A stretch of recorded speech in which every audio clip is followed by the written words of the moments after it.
Okay, we're going to continue our graphing, kind of working through problems. And in this case, we're actually going to work with an exponential, with an x e to the x, just because all the other ones we've done are polynomials. But we know how this works. First, I do the first derivative. That's a product, so product rule. It's the first derivative of the second plus the second times the derivative of the first, which is just 1. There's my first derivative. Now I find my second derivative. That's a product rule again. It's actually the same derivative. So I know it'll be x e to the x plus e to the x. That's the product rule on this part. First derivative of second plus second derivative of the first, which is just 1. Plus the derivative of e to the x, which is e to the x. Now I can start doing my tests. We'll stick my points right over here like we've been doing. So the first test, the first derivative test. I take my derivative and set it equal to 0. X e to the x plus e to the x equals 0. Factor out an e to the x, and you're left with x plus 1. So then the only value you get is negative 1. E to the x is never 0, so you don't have to worry about that. This is 0 at negative 1. This is also defined everywhere, the derivative, so we don't have to worry about any points where it's undefined. Now do a sign chart. The only thing I care about is negative 1. Plug in negative 2. E to the negative 2 is positive, it's an exponential. Negative 2 plus 1 is negative 1, so that's negative. Plug in, say, 0. E to the 0 is 1. 0 plus 1 is 1. 1 times 1 is 1. That's positive. Which means the derivatives go from negative to positive. That's a min. Down, then up. Now, plug this point into the function so I can actually plot that point later. If I plug in negative 1 times e to the negative 1, which is 1 over e, so I get negative 1 over e. And again, the numerical value of that I'm not all that concerned with. E is like 2.7, so 1 over 2.7 is between a half and a third, and it's negative. So I can get a rough sketch of that point, and I know it's a min. Now, I want to work with the second derivative test.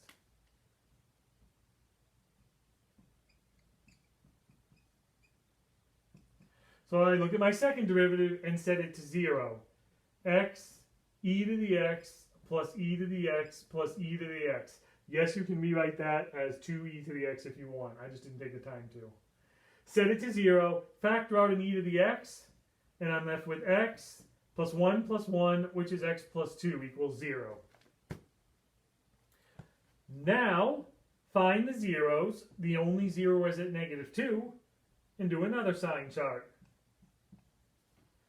If I plug in negative 3, e to the negative 3, it's exponential, it's still positive. Negative 3 plus 2 is negative 1, so that's going to be negative. Pick 0 over here. E to the 0 is 1, 0 plus 2 is 2, 1 times 2 is positive. Which means the graph goes from negative to positive. We know if the second derivative is negative, it's concave down. If it's positive, it's concave up. And concavity switches here. So this is an inflection point. Now to graph it, plug negative 2 into the original function.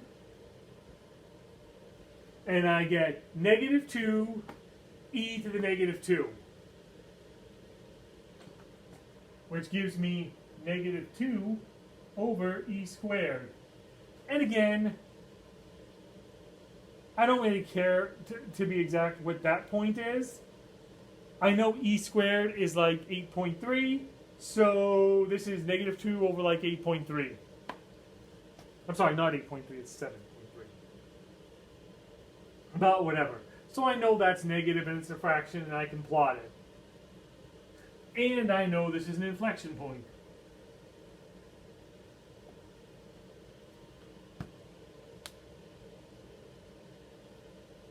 Also, randomly throughout there, maybe because we're dealing with this exponential, if I plug in x equal to 0, I get 0 times e to the 0, which is 0 times 1, 0.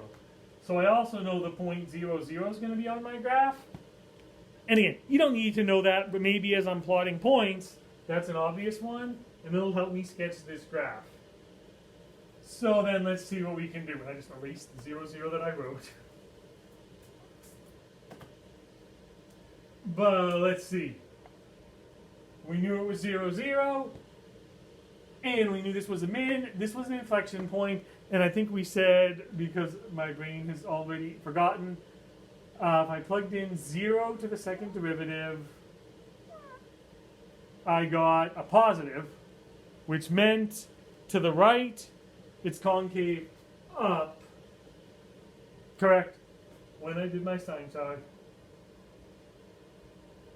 So it's concave down, then it's concave up, around my inflection point right there. So if I want to sketch the graph, I know I need to point -1, -1 over e. So -1, we'll say -1 over e is right there. I know I go through the points, and this is a min. I know I go through the point 0, 0. And I get the point -2, -2 e squared over e squared, which should be -2 is, say, right here, and this should not be as big. Oh, actually, this actually is down here, I do believe. We're going to mess with it on purpose, not look at the calculator, and see if we can get the graph to tell us the answer of where it is. Because let's see, this is an inflection point where the concavity switches, and this point is a min. If this point is a min, well then clearly we said the derivative to the left was always decreasing and then increasing, which means the point can't be down here, because if it was, then the function would be increasing. But when we did our first derivative sine chart, it was always decreasing. So I guess that's out. Now, the function is always decreasing, then it's always increasing. Which means to the right of the minimum, I'm always going to go up. And this is my inflection point right here at -2. Everything to the right of that has to be concave up.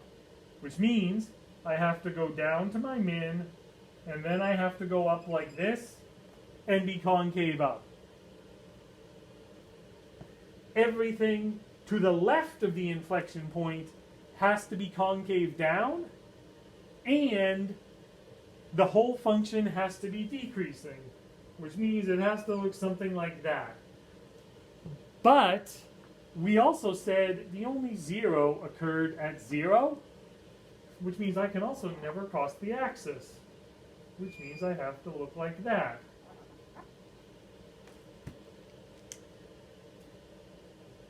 And again, the point here is, I could have just looked in Desmos to see what this graph looks like, but I could have even looked at a calculator to get numerical values and connected the dots. But a few hundred years ago, they didn't have that.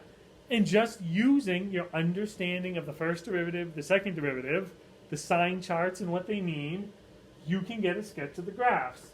Can there be a 0 over here? No, there can't, because the only 0 was at 0.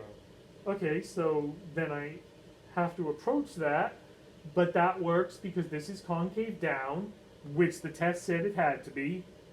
Here the concavity switches, and I go up, and I have to go through 0, because we saw that. I wasn't sure where this point should be without a calculator, but I wouldn't have had one a few hundred years ago. But given the concavity and the first derivative telling me maxes and mins, that told me this had to be above that, so I could curve down and hit it. And this is kind of the ultimate goal, to be given a random function, and then without looking at your calculator or Maple or anything else, apply the first derivative test, the second derivative test, use your understanding of the first derivative test and the second derivative test and concavity with the second derivative, and sketch the graph out.